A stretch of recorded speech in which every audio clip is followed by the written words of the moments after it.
Hello guys, এই তো আমি তাল বেগুন ভাজতেছি। এই বেগুনটা আমার কাছে এত পরিমাণে ভালো লাগে। এভাবে ভাজি করলে আমি বেগুনটা এত পছন্দ করি।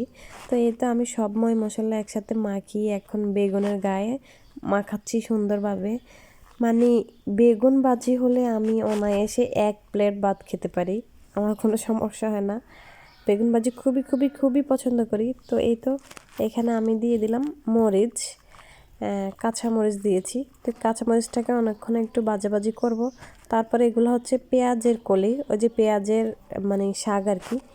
তো পেঁয়াজ দেই নেই, পেঁয়াজের কলি দিয়েছি, তো এই জন্য পেঁয়াজ দেই নেই, ওই আর কি। তারপরে এগুলোকে এখন একটু ভাজাভাজি করে লালচে করে নেব। এটা থেকে পেঁয়াজের ঘ্রাণ আসতেছিল, আমার কাছে মনে হচ্ছে যে আমি পেঁয়াজ দিয়েছি এরকম। তারপরে এখানে একটু পরিমাণে রসুন দিয়েছি। রসুনটা দেওয়ার পরে দিয়ে দিব পরিমাণ মতো লবণ দিয়ে এখন এগুলাকে একটু লালচে ভাব করে নিব।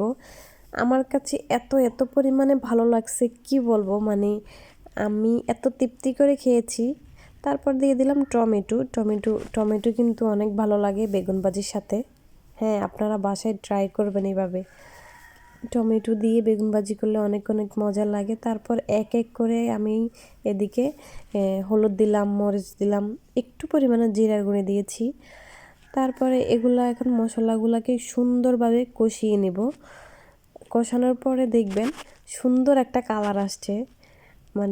কি বলবো গাইজ, বেগুন ভাজি আমি এত পছন্দ করি, আমার কাছে এত ভালো লাগে। তারপরে সামান্য একটু পানি দেওয়ার পরে দেখুন এত সুন্দরভাবে কষানো হয়েছে। এখন তেলগুলা উপর দিয়ে উঠতেছে। এখন মনে হচ্ছে যে আমার বেগুনটা দিয়ে দেওয়া উচিত। তো আমি বেগুনটা দিয়ে এখন অনবরত নাড়াচাড়া করতেছি, একদম মশলাগুলা যেন বেগুনের ভিতরে ভালো করে ঢুকে যায়। আর বেগুনটা আমি কিন্তু সুন্দর করে ভেজে নিয়েছি আগে, তো ভালোভাবে কুক করে নিয়েছি। এবার এখন সুন্দরভাবে নাড়াচাড়া করে বেগুনটাকে একদম ভাজা করে ফেলবো, যাতে অনায়াসে আমি 2 প্লেট ভাত খেতে পারি। তারপর আমি অনেক ভালো করে খেয়েছি, অনেক ভালো লাগছে।